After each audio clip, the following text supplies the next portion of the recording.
চারটে জিনিস সময় মতন করতে হয়, না হলে তার বিরূপ প্রতিক্রিয়া আমাদের জীবনে আসে।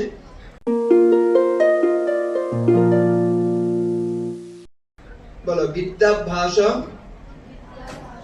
জোরে, বিদ্যাভ্যাস বিচারশ্চ সময়োরেব শোভতে,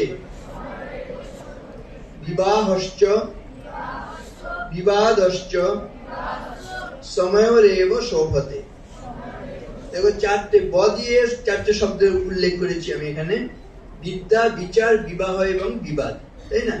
এই চারটি জিনিসই কিন্তু সময় মতন করতে হয়।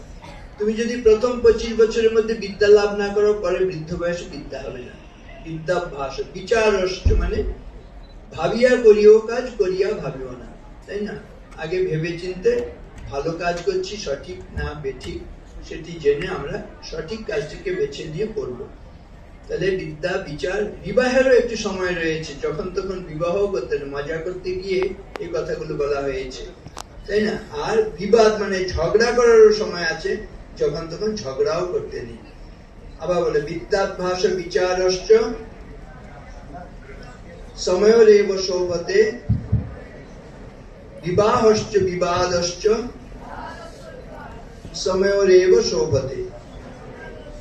এবার ওয়াচ ফর্মুলা যেটি বলেছিলাম, ওয়াচ করার আরেকটি অর্থ কি? সময় বাদ দিয়ে, ঘড়ি বাদ দিয়ে ওয়াচ করা মানে কি? দেখা। কোন কোন জিনিস দেখলে তুমি ভালো ছাত্রছাত্রী হবে, কোন কোন জিনিস লক্ষ্য করলে ভালো ছাত্রছাত্রী হবে, ভালো মানুষ হবে, সেটি বলবো WATCH ফর্মুলার মধ্যে দিয়ে।